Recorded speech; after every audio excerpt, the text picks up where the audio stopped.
This is Kerrigan & Company. Did you know that more than 90% of cyber attacks can be prevented? Focus Technology helps organizations create a cybersecurity framework to minimize your risk of being attacked. Let Focus Technology's certified team conduct an assessment to determine where the gaps are in your organization, no matter how big or small your company is. Utilizing the industry's best tools, Focus Technology's security operations team will monitor and stop bad actors before it's too late.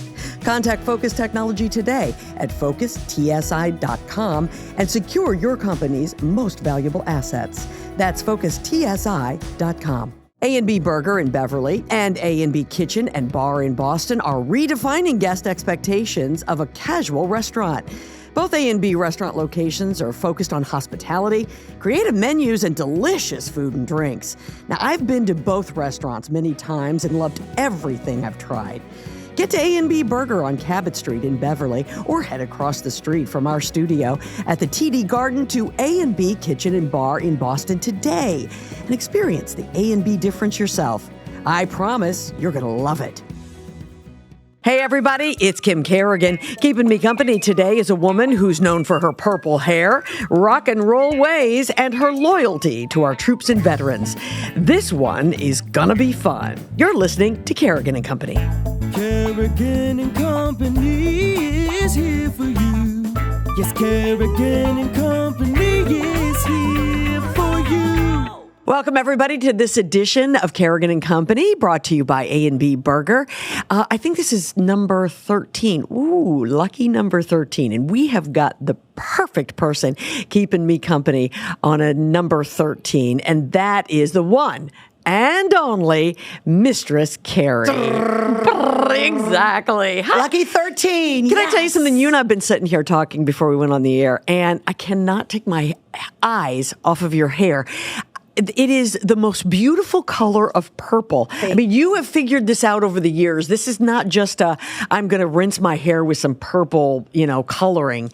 It's beautiful. It's been purple since my 18th birthday. I dyed it purple, and it's been purple ever since. And I joke all the time that my hairdresser, Linda, is going to send all of her kids to an Ivy League school on my dime. I bet. Linda's the best. What's up, Linda? Thank you. Well, you're my second hair-colored person sitting here. Well, I'm sure there's probably been others with hair color. Yeah, well. But Jason Santos was here, and of course he's blue. On my show. Yeah, we joked when he came on my show that we looked like Skittles sitting together.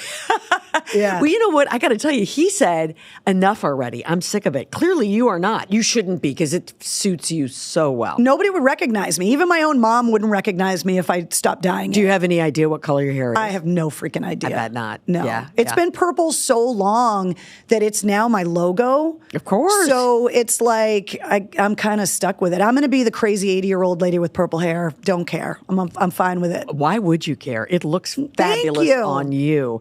Hey, it's so good to have you here. Thanks for having me. I can't believe I'm sitting here, that I was even on your radar. This is awesome. I was telling Carrie that when we were sort of soliciting from friends names of people who'd be great as co-hosts, your name popped up over and over again. And I was a little bit nervous about reaching out to you because I thought you were going to be like, why would I want to come on your podcast? Are you a rocker? Which eventually you did ask me if I'm a rocker. I was like, is Kim Kerrigan like a closet metalhead? That would be the most amazing thing ever. I told you, though, I'm not a closet metalhead, but I do appreciate music of all kinds. I really do. But I would never, oh my gosh, I wouldn't go up against you if that was the last thing that I had to do. Look, the metal community is welcoming. You're welcome anytime in the mosh pit, Kim. Anytime you want to come with the water's good, just come on in the pool. I do have to tell you that when I get away from the Boston area, I do things that you might be surprised about, but I don't know if I'm going in the mosh pit. I probably better not do that. I was just like, what kind of parties are you hanging out at where I'm coming up in conversation? That was awesome. Like I said, when I'm not in Boston, you just never know. Let's tell everybody a little bit about you who don't know, and I don't know who that would possibly be. You're with WAAF. I mean, the famous, fabulous, unbelievable radio station for 29 years. Yeah. I mean, you started there as a baby and came up through. Yeah, I did my first internship my freshman year of college there. And I, over 29 years, worked my way up from working as a free intern fetching coffee to, at the very end, being the assistant program director and being, one of the last DJs on the air that night that we signed off. So I literally did almost every job in the building. And when you went there, were you doing it because you just needed an internship in broadcast, or were you specifically interested in their programming? When I was a kid, I grew up in Leominster, so I grew up listening to AAF in the suburbs, as opposed to the city kids that listened to BCN, and that rivalry was always there. But growing up, I always loved music, so I thought I wanted to be a sound engineer. I saw the Motley Crue videos of the big giant control board, and I was like, wouldn't that be cool to know how all of that works? And so I couldn't find a college that taught that. So I was like, well, I can go to school for communications and learn how to kind of edit audio, and then I'll get an internship. So my first internship was at a recording studio. And I thought, this is it. I'm going to end up in like the Motley Crue video. And we recorded a 27-piece mariachi band all summer. And I was like, this is so not the Motley Crue video I thought I was signing up for. But around the corner was the WAF studio. And every once in a while, I used to have to run commercials that were produced at the recording studio to the radio station. And when my recording studio internship was over, the production director at AAF was like, what are you doing the rest of the summer? Do you want to work for me? And I had a girlfriend that I was going to college with that was interning in the promotion department. I got my foot in the door and I never left. Wow. Yeah. Wow. What a story. That so rarely happens anymore. Anybody somewhere for 29 years, especially in broadcasting. Yeah, no. I had a very strange career where I never left the station that I started at. Yeah. Most of the time, DJs travel around the country to get better and better jobs. And I not only stayed at the same station, but stayed at the station that I grew up listening to, which is why it was so personal when AAF got sold and it went off the air, because it wasn't just a station that I was part of for so long, but it was a station that was part of every musical memory I had growing up. Sure. It was like a friend dying. Absolutely. I got to tell you, I didn't grow up here in this area, but I know that when it closed its doors as AAF, which was February of 2020. Yeah, I can't believe it. It was just a hard thing for so many people to even imagine, because it was the music of their lives. Yeah. It really was. We were that person that was in the car with them all the time. Yep. And still to this day, it's been 4 years. I can't go anywhere, of course, because of the hair, without people telling me, oh, I miss AAF so much. They're happy that they can find me other places, but they miss it so much because it was such a huge part of their lives. The soundtrack of many people's lives. We're going to talk about what you're doing right now, but before we do, Mistress Carrie. Now, everybody asks you this, but I got to ask it. Where does it come from? Oh, the name? Yeah. So when I started as a DJ, which, by the way, was 26 years ago this week, which is, again, mind-blowing, I was on the air at night. And the night jock at WAF, I was playing a lot of really heavy music, and the rules were very lax. And so I just went on the air originally as Carrie. And then people started calling after the first couple of months, and they were like, I spend every night with you. It's like you're the other woman in my life. It's like I have a mistress that my wife knows about, and she's cool with it. And because I always looked like this, it stuck. And people started calling me Mistress Carrie. Then the radio station started making bumper stickers and T-shirts, and it just never went away. And all these years later, people would come up to me like, can I call you? Do I call you Mistress? Do I call you Carrie? And Carrie's my real name, so call me whatever you want. Yeah. But it was not something I came up with. It organically grew from the audience. Sure. Oh, well, it's great because, it is a brand. Yeah. It really is. And it's hard to develop a brand like that. So the fact that you have that kind of brand is really fantastic. I got really lucky. And the loyalty of the fan base. You didn't get lucky. WA, That's not how it works. Yeah. I've worked in broadcasting for a long time. You don't get lucky. Yeah. You're just good.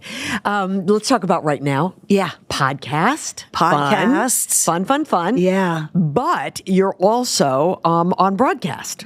airways. Yeah, so I'm doing radio, podcasting, streaming video shows. I've kind of sent my tentacles out everywhere. There's a lot of new technology out there to take advantage of. How does it feel to be a woman who's worked for someone else for so long, and now you're making the decisions, Mistress Carrie? It's scary because when you make right decisions, you get all the credit, and when you make wrong ones, you get all the blame. I've been lucky in the last 4 years that I've made a lot of right decisions. That's partly because I worked for great people for so long that taught me a lot. But I've also gotten amazing advice from people in the last 4 years, starting out on my own thing. But the mistakes along the way, it's like you have to own them and be like, okay, I'll do better next time. But it's scary and amazing at the same time. Yeah, well, you're doing very, very well. Lots of success. We'll be sure that we include some of the information about where you can hear Carrie if you're not listening to her right now as we post this podcast. But I want to get to something about you that I think a lot of people know if they know you well, but if they don't, you have a real connection to our troops, to the military. Yeah. You're a military wife. I am. So talk to us a little bit about that. So my husband's still active duty Marine Corps. He's been active duty for 27 years. So it's been his career. And obviously since 9/11, anybody that's been active duty this long, they've been busy. So being married to it has given me a different perspective, because my experience with the military before that was obviously doing a lot of work myself with our troops and going overseas myself. So now being the one at home, waiting for the call, waiting for them to come home, it's given me a completely different outlook and mindset, not on the troops themselves, because I have a lot of experience working with them directly, but seeing it from the family's perspective, the worry, how much it affects their lives. And so it's a very well-rounded exposure that I have now about military life from the troops' perspective, but the loved ones as well. Absolutely. It's got to be the hardest spot to be in, sort of maybe being a first responder's spouse. Just this idea. And I don't know, when your husband is away, if he's deployed, can he even contact you? It depends on where he is. Right. He's pretty good about managing my expectations and saying, I'll be able to talk to you between this date and this date, and then I'll do what I can do between this date and this date. And, it's so common now that I've kind of gotten used to it, which is weird because it wasn't something I thought I would ever get used to. But it's what he loves. He's really good at it. And I couldn't be prouder of him. Absolutely. But my work with the troops has started from the really early stages of my career. And I know I don't look like someone that would be involved with the military as much as I do. I do not blend when I'm with them. I am very noticeable when I am surrounded by our troops. That's okay. That's all right. You were embedded. Yeah. Now, this is just amazing. You are one of the only non-journalists who has been embedded. You were in Afghanistan. Yep. And did you do a tour in, I went to Iraq first. Yeah, I went to Iraq in 2006 and then went to Afghanistan in 2011. What was that like? When people ask me about my career and what I'm most proud of, those are the things that I say first. It was really, really hard in 2006 at the height of the Iraq War for a purple-haired American female radio DJ at a rock station to get embedded with U.S. troops. And it was something that I worked for years to be able to do. It was really important for me because so many of our troops listen to rock music. And at the time, they were using rock stations to recruit. And we were all hearing things about the wars, that they didn't have the equipment they needed, that the wars weren't going well. There was a lot of propaganda either way. And so I wanted to know what was going on. And somebody at CENTCOM in Baghdad said, technically you're a journalist. And I had never thought about it that way. So they sent me the embed packet. So I had the same credentials as Christiane Amanpour, which still to this day blows my mind. But I spent 3 weeks in Iraq in 2006. That trip took over 2 years to get approved. The trip to Afghanistan in 2011 took about 72 hours to get approved. Wow. Because I had already done it once. Right. And those are some of the most most proud moments of my entire career. I can't even imagine. You're the recipient of the Commander's Award for Public Service 2 times. Yeah. 2 times. And the Order of St. Maurice. Yeah. And that was in 2014. That's an award that's given in service to the infantry, which up until very recently, women weren't even allowed in the infantry. So for a female civilian to be given an award for service to the infantry is something I'm extremely proud of. I was honored to get that award. Well, it's amazing, Carrie. And the medal is really big. So when I go to these Army balls every year, I wear the awards that were given to me, and I feel kind of like Flava Flav a little bit with a giant clock around my neck because it's really big. So if you see pictures of me in a gown at these military balls, you'll see this giant medal, and that's the Order of St. Maurice. Oh, Carrie, that is just, it's amazing, and what you have done is incredible. And I know you continue to do work here at home all the time. Yeah. And we're going to talk a little bit more about that coming up here in just a couple of minutes, because we're going to have a special guest I know who's near and dear to you. And someone, over time I've realized that I have met a few times as well, thanks to Home Base. Yeah. So we're going to talk about that. But Carrie, I don't know if you're aware of this, but we do this thing called the Focus Technology Fast 5. Oh, I've seen the Fast 5. So we give you 30 seconds to answer 5 questions. All right, I'm ready. Okay, nothing happens to you if you don't answer them, but no one's not answered them yet. So I'm just going to I'll do my best. I'm trying to be nice here, but I'm just going to tell you the truth. I'll do my best. Focus Technology is your trusted IT partner for cybersecurity, cloud, and managed services. All right, Carrie, if you're ready, here we go. All right. Rock legend you've met and you were starstruck by. Ozzy. Yeah. Why? He's just a legend. He wasn't eating anything strange, was he, when you Not met that day, no. Okay, good. He was super cool, though, but when you're in the presence of Ozzy, you just know you're in the presence of a legend. Was he, I'm asking questions, and so this is taking up part of your time. Was he sharp? Oh, yeah. Ozzy's still sharp as a tack. A legend you've never met, but you wish you could meet. Paul McCartney. Got to meet a Beatle. Okay, fair enough. Greatest rock song of all time. Man. I'm going to go Beatles. I'll say Come Together. Wow, I am so surprised. Aerosmith. I'm a huge Beatles fan, so Aerosmith covered it. Kids, it's not an Aerosmith song, it's a Beatles song. What was the last song that was played on WAAF? Black Sabbath, speaking of Ozzy. Yeah. The song that invented heavy metal. And it made you tear up? Yeah. As you stood and listened to it? Still to this day, when I hear it, it makes me cry, yeah. Finally, what should everybody know about the men and women who serve this country? They are the most selfless, generous, humble people that deserve way more than they get and will never ask for it. Mistress Carrie is our guest today, folks, and a little later in the show, we're going to talk to Carrie about what she's doing now. This is a very, very busy woman. I don't know how she has time to keep her hair looking so fabulous. Linda! She is a woman on the run. But coming up next, we're going to talk with a retired Brigadier General who plays a big role here in the Boston area. This is Kerrigan & Company. Heading to the TD Garden for a Celtics or Bruins game? Make sure you leave enough time before the game to go to A&B Kitchen and Bar across the street from the Garden. Get the evening started early with drinks, apps, or dinner. Hey, and here's a pro tip for you. Because A&B Kitchen and Bar is so close to the Garden, I suggest you go online to anbkitchen.com/reservations and make a reservation. That's the letters anbkitchen.com/reservations.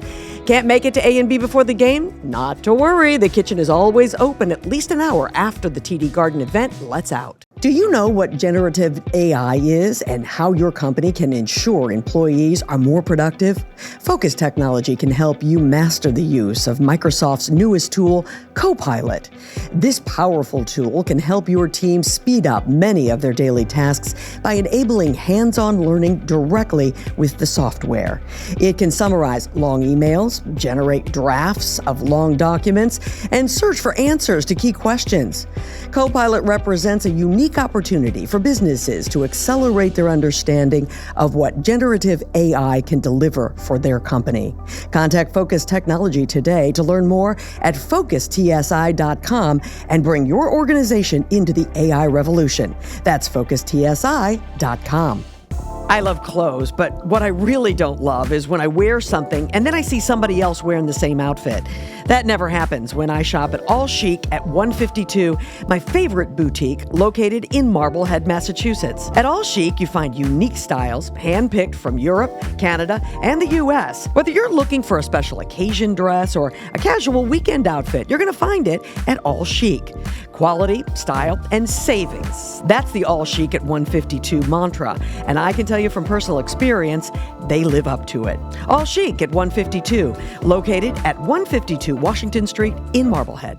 If you like rum, you're going to love Rumson's Rum, New England's most award-winning rum brand.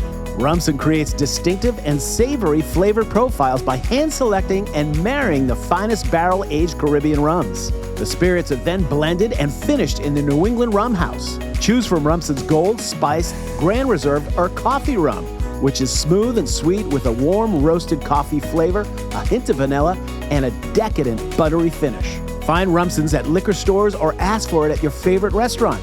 Learn more at rumsons.com. That's rumsons.com.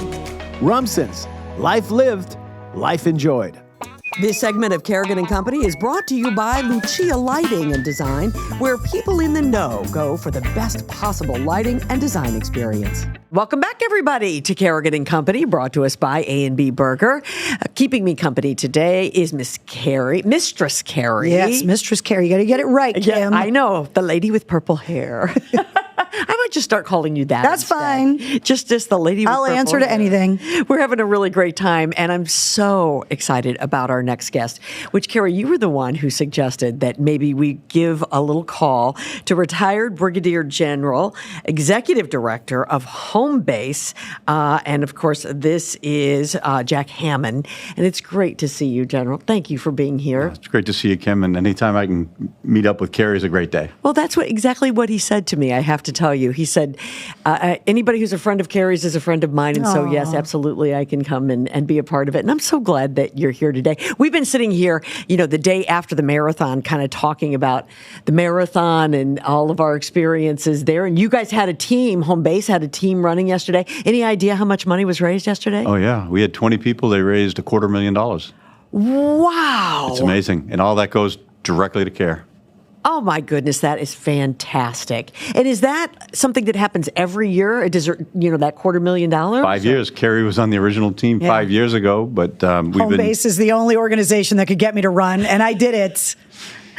Carrie, was your hair was purple? Oh, yeah. Was it up? It was in ponytails, and people saw me coming. I bet they did. I just started, Mistress, keep going the whole time. But if I was going to go through running a marathon, it was going to be for Home Base. Yeah, absolutely. What a fabulous organization. I think people, when they think about Home Base, they think about the experience that they've seen or participated in at Fenway Park, which is coming up this summer. Talk to everybody about what that is, Jeff. Yeah, so every year we do something called the Run to Home Base. Yep. It was sort of the bane to my existence when I first got here because everyone said, "Oh, you run a road race." No, we run a road race to pay for care for people that were injured overseas. And so the Run to Home Base is a 5K or 9K race. Mm-hmm. We hold it at Fenway Park every year. And it begins right outside on Jersey Street, crosses down Mass Ave, goes over the bridge to Cambridge, comes back, and then you finish by entering the Centerfield doors and run right along the Green Monster, and you end by stepping on home plate. Yeah. It's one of those bucket list items for many people. Absolutely. The first time, but I would tell you the people that come back and back and back run for the mission.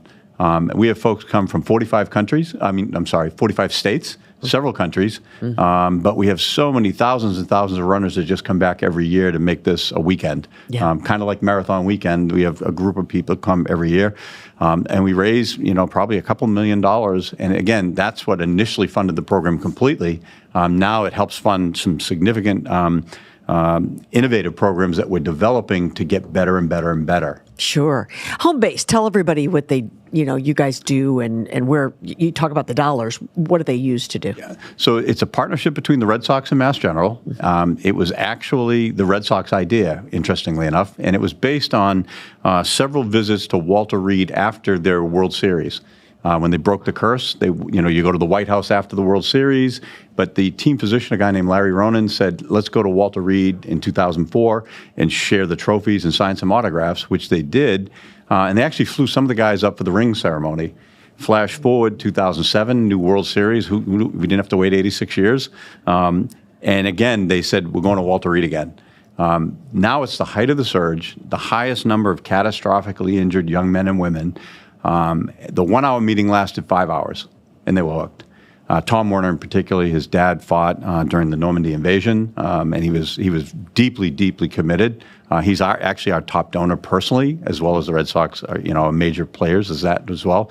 And they got back and met with the president of Mass General, Peter Slavin, because that's where the magic takes place. Sure. The Red Sox give us that great bully pulpit. They give us a lot of national recognition, but the care comes from Mass General. And so we built a clinic, and from that we grew an outpatient clinic to the nation's first national center of excellence.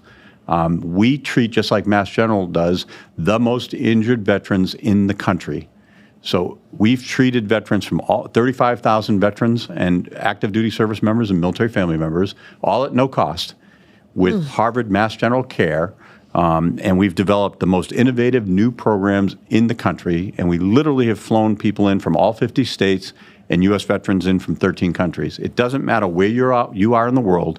If you call us and you want to come to our 14-day intensive clinical program for PTSD, we will fly you in at no cost. And every 2 weeks, 24 veterans are flown in from around the world, around the country for this incredible life-saving program. Once a month, we do 39 cohort groups a year of 12, 2 side by side, but 1 every month is all Special Operations team members. We have a strong partnership with Special Operations Command in Tampa, with the SEAL community, with the Green Beret community, Delta, and, thanks to Mistress Carrie, the Marine Raiders. Wow. Carrie, you've been there? Yeah. Over to the center? Yeah, it's amazing. Yeah. It's amazing. And we talked about my trips overseas, which is where I met General Hammond in Afghanistan. And I told the guys that, I'm on your turf here, and you're going to get me home safe. And I promise you that when you get home, you will be on my turf, and I'm going to make sure that I have your back. And so working with home base, I look at it as one of the ways that I give back to the guys that got me home safe. Mm-hmm. And so I've referred so many guys and ladies, too, to home base for care because my relationship with the troops I was embedded with, we have these personal conversations. And I've been fortunate enough that they've confided in me sometimes that they've needed help where they wouldn't talk to anyone else. And so then I'll call home base and say, hey, I've got this guy that, can you get him in there? Because General Hammond will tell you that sometimes getting them in the front door is the hardest part. Sure. Absolutely. General, it really is it's the issue facing veterans, isn't it? I mean, it's this, I don't want to use the word stigma, but it has been a stigma for some of these men and women when they come back. They want to come back and say, I'm okay and everything's okay and I'm going to jump right back into my life. And that doesn't happen all the time. It's actually become a national tragedy. Yeah. We've lost 150,000 veterans to suicide since 9/11. And then when you look at just the 9/11 generation that served, we sent 3 million men and women to Iraq and Afghanistan during the 20 years. Of that, 1.5 million have come home and now have a permanent disability of some kind. 7,070 were killed in action, but 30,000 have died by suicide from that cohort group. So almost 4 times the number that died in combat have died by suicide. And the battalion that Carrie was assigned to, or embedded within her, the brothers she worked with, it's about a 600, 700, 800 man battalion, infantry battalion. They've lost 12 to suicide since they came back in 2012. It doesn't need to happen. At the same time, our VA budget has gone from $40 billion to $300+ billion, a 650% increase. But they can't get it done because they're trying to do it by themselves. And so we've got a challenge. I mean, we're pouring money into something that's not working. And it's like it's that whole thing that if you keep doing the same thing over and over, it's the definition of insanity. Absolutely, absolutely. General, you have seen action all over the world. I mean, I could sit here and read your resume, and it's phenomenal. But talk to us about, our troops around the world and how they, are they getting help there that they need before they come back to the States? Just talk about some of the military experiences that you've seen abroad. Yeah, I think there's been a big change. So back in 2002 and 2003, I was commanding a battalion in Afghanistan and then Iraq, and it wasn't a thing. PTSD wasn't something we paid any attention to at all. Traumatic brain injury, I hadn't even heard of it. I mean, we called it a concussion.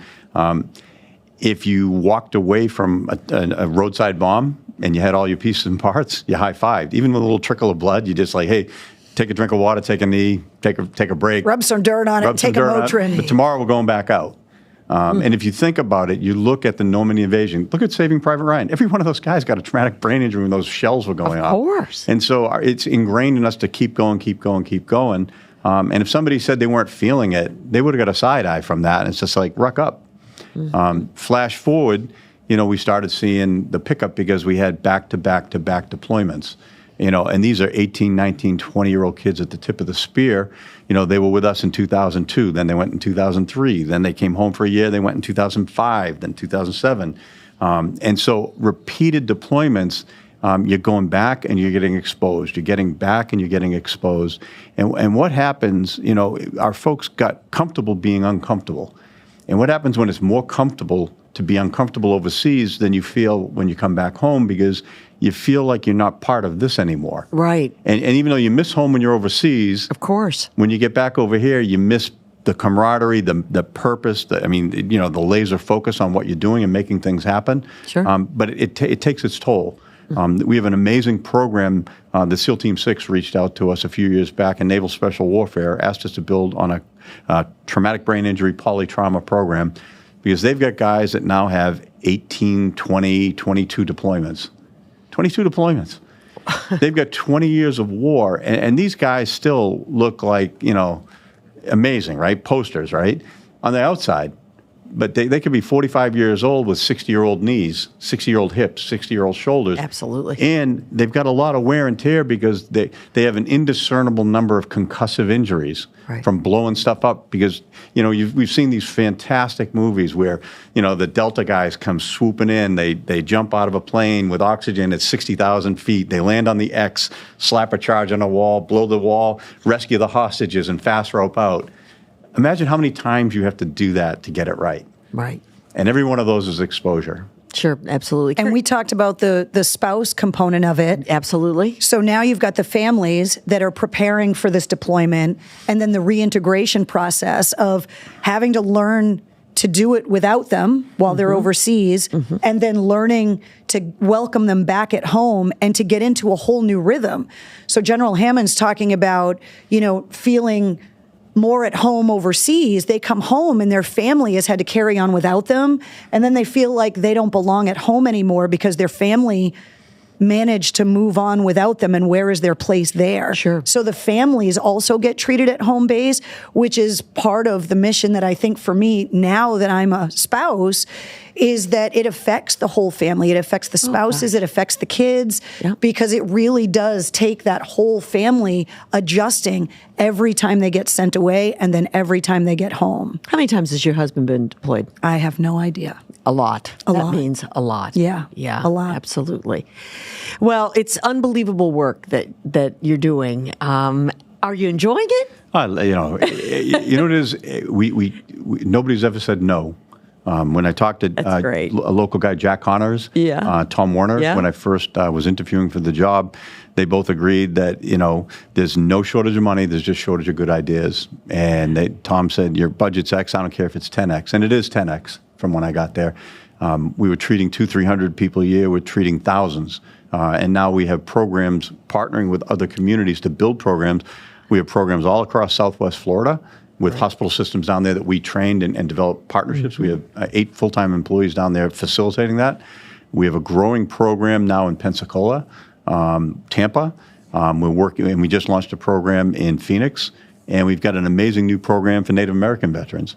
We started working with them last year, and we found out New Mexico, the Navajo Nation is the size of New England minus Maine, and it has 3 community hospitals like Winchester Hospital for the entire. It's like from here to New Jersey, and there's just one Winchester Hospital here and another one somewhere in New York. Right. They have no access to care, but they have the highest concentration of veterans of any ethnicity in America, and they have the least access to care. We've now developed special programs for them. We're working with Puerto Rico. And it's any group that has no access. A very specific program, to Carrie's point. A close friend of mine from high school married a Marine who died by suicide, and she reached out to me. She works with a national organization called Tragedy Assistance Program for Survivors, and they have a subset of surviving families, and they're suicide survivors, and too often spouses and children who witness a suicide at the kitchen table. Oh, gosh. There is no care for them, though, because they're not part of DOD. Yeah. Because the day the service member dies, they're not part of the Right. military. They have 60 days to kind of clear post because they're not in the military, and they don't get any VA care. And so they're on their own, and we developed an intensive clinical program just for those people, and now we're working one for the children because we're starting to see military kids that have witnessed suicide having ideations as young as 8 years old. But, nobody's kind of looking at this, and frankly, we need to take a harder look at how are we going to improve on this? Because when you look at the world today, I mean, we were on the hinge of an all-out war in the Middle East over the weekend. Yeah. When Iran launched those 300 missiles. Yeah. Every day seems to be something else going on in the Ukraine. China's any minute now is going to take a shot at Taiwan, and we don't know which one of these things is going to cook over first, but all of those could require a full mobilization of our military again, much like a World War III. It's the scariest time right now, and when we look at it, only 22% of American men and women military age meet the minimum requirement to enter the military. To be a private in the Army, less than 1 out of 4 meet the minimum, which is just there's a lot of contributing reasons for that, but it's terrible. But we've got to do a better job taking care of those who raised their right hand and stepped on a plane and just wrote us a blank check with their body and their life. When all they expect to do is be made whole when they come home and to take care of their families if they don't. And we're failing in that mission. Well, I know that you're not failing, that you're doing everything that you can. I know Carrie does. That's why I don't say no to him. Absolutely. I can understand that completely. Let's tell everybody very quickly here when the big event comes up in the summer, because I think people would be interested, certainly, after hearing your story. Yeah, it's Saturday, July 27th. Go to runtohomebase.org and sign up. And if you don't want to run, we have a 5K walk. And if you don't want to do that, we have a dog named Gadsby, who's a golden retriever as our service dog. He has a team, and he's not doing well on his fundraising. And just send $10 to Gadsby. You got it. It all helps. And come out and cheer them all on. The Fenway Park is all open. It's amazing. Yeah, it's a fun, great Coming day. to the game is free. Yeah, that's something very fun to do in July, whether you're running, walking, or you're a spectator. So, General, thank you so much. I'm so glad that you could be a part of the show Great today. to see you, Carrie. Good to see you, too. And generals pop up everywhere I show up. This is Kerrigan & Company. I have to tell you, folks, I think lighting in your home is one of the most important things that you can do to keep the house updated. And when I need new lighting, I head to Lucia Lighting and Design. Their spectacular 10,000 square foot showroom inside a beautiful mansion in Lynn, Massachusetts is decorated with both architectural and decorative lighting in every single style. From crystal and traditional to contemporary and modern, the selection is absolutely unmatched. Whenever I'm looking for new lighting, as I mentioned, I head to Lucia Lighting and Design. And when I'm not sure exactly what I'm looking for, I rely on the expert guidance of their design team. I know that they can help me. Learn more and book your appointment today. It's lucialighting.com. It's graduation and wedding season, and that means time for a shift in your wardrobe. I know the perfect place to start. How about a trip to Marblehead, Massachusetts for a visit to All Chic at 152? It's a great little boutique filled with all the fashion you need. If you're ready to elevate your style game, look no further than All Chic, where they currently have all the spring and early summer styles you need. From casual chic to elegant ensembles, they've got it all. And I should know, I'm a regular. All Chic at 152, located at 152 Washington Street in Marblehead, open Tuesday through Sunday. Big Night Studios is now open for all content creators. Are you looking to start a podcast? Looking to expand your brand? Then visit bignightmedia.com. Check out our rates, check out the studio, and see all the podcasts we have to offer. That's bignightmedia.com. This segment of Kerrigan and Company is brought to us by North Shore Music Theater. Get tickets for Jersey Boys playing May 7th through the 19th at nsmt.org. Welcome back, everybody, to Kerrigan and Company, presented by A&B Burger. And keeping me company today is Mistress Carrie, and it's so great to have her here. We're having a terrific time. And we are joined now by someone I met years ago, and we've just been comparing notes about how old everyone has gotten. Jeff Kinney is with us. He is the author of the Wimpy Kid series and the author of other books, but I think you probably know that you are the guy that you're recognized by that, right? Yes, I am. Yes. It's great to see you again. Likewise. Thanks for having me on. Carrie, I think that Jeff and I met. When did you write the first book? It would have been 2007. Okay. So in about 2007 is when we met, when I worked over at Fox, and Jeff came in, and the books were just taken off, and kids everywhere were talking about them. And they haven't stopped since. Yeah, it's been a wild ride. I think I peaked at like book 6, but now I'm on book 19. So it's been a long, slow decline. No, it's been actually a lot of fun. I've had a wild ride this whole time, and I've gotten to meet like presidents and athletes, and of course yourself and others. So it's been a really fun ride for me. Absolutely. Where did those characters come from?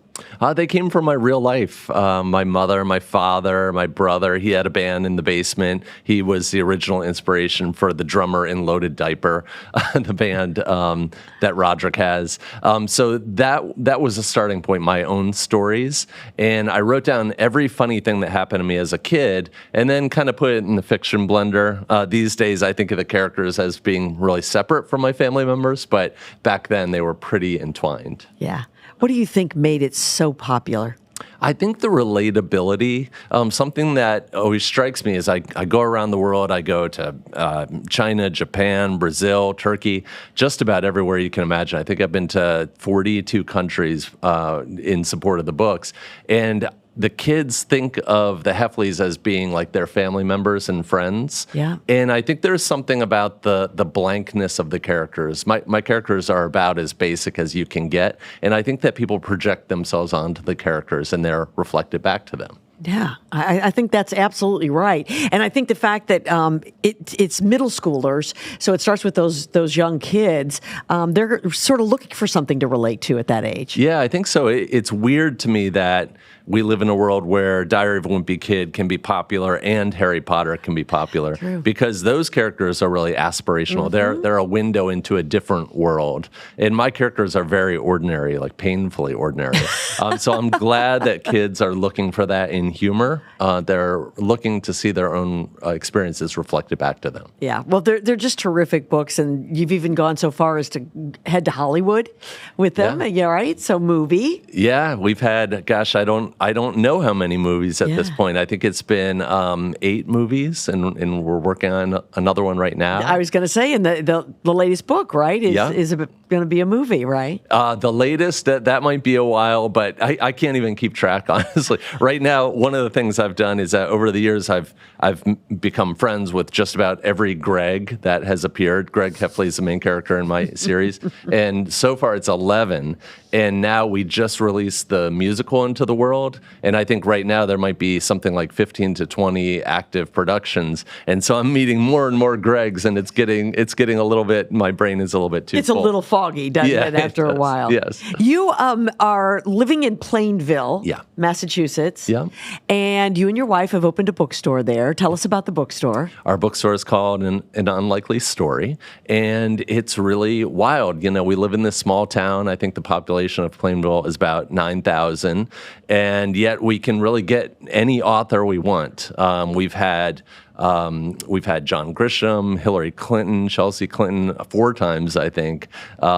Just about every celebrity who's ever penned a novel has come. We've had the Fonz. Last night we had CNN's Alison Camerata. So it keeps our lives really, really interesting, and it brings a lot of culture to our little town. Yeah, and I know you're a real cheerleader when it comes to Plainville, and you're working really hard to turn it into not anything more, just to revitalize it, right? Wouldn't that be? That's right. Yeah. We're sort of taking over the square and making it into something that feels like a town common. We're going to create a restaurant, a few other buildings, maybe 2 or 3 different restaurants, and a town green, these kinds of things. We're going to bring in like pumpkin festivals and, all sorts of different things to really bring a lot of life. Are you the mayor? No, nor would I want to I be. think you are. I hope not. But it's cool. We're going to bring in a beer garden and all these kinds of things too. Every town deserves to have a little bit of life injected in the middle. Yeah, plus as you bring in more and more people, thanks to the bookstore, it sounds like to me, you're going to need a little more life there in Plainville. I think so, and there's a great group of ukulele players called the Unlikely Strummers that started off in our store, and they're always there to celebrate grand openings and seeing people off into retirement. It's really special. That's so great. Have you thought about getting into writing other books with different subjects? I really like this series because it's about childhood, and so it's got lots of tentacles, I guess you could say. Like that universe is big enough for me, and I think that my books are. I grew up wanting to be a newspaper cartoonist like Charles Schultz or Bill Watterson, who did Calvin and Hobbes. That didn't work out for me, but I think these types of books are the new cartoons in a way. A lot of people have moved away from reading newspapers, unfortunately. That was a big part of my ritual growing up. But I think the constancy of a series like Diary of a Wimpy Kid or Dog Man, Captain Underpants, Big Nate, that's what kids look to today when they're looking for their comics. No books for adults is what you're saying. I don't think so. Maybe I'll write a book on creativity, but that's about it. That would be good. That would be great. I was hoping that you'd write a book about how to deal with kids. Right. I'm not sure myself, actually, so I might be the wrong person. I was hoping he was going to write a book about purple-haired radio DJs. I'm sitting right here. Right. It can't be all that hard, right? You can see this, right? Well, it's an exciting series, and it's amazing what you have done with it, Jeff. It really is. And congratulations. And I hope, what's your projections out for Plainville? How long? Oh, about 5 years. 5 years. There you go. That's not long at all. Not too long. We're going to do groundbreaking, and we're going to have Demolition Day soon coming up in June. We're going to get the whole town to come out and celebrate the past and the future. That's fantastic. Jeff Kinney, thank you very much for being here. We're so glad that you're part of Kerrigan & Company today. Thanks so much. I appreciate it. This is Kerrigan & Company. How did 4 blue-collar kids become one of the greatest success stories in pop music history? Find out at Jersey Boys, the Tony Award-winning musical about Frankie Valli and the 4 Seasons. Experience the true story musical phenomenon that takes you behind the scenes and behind the music.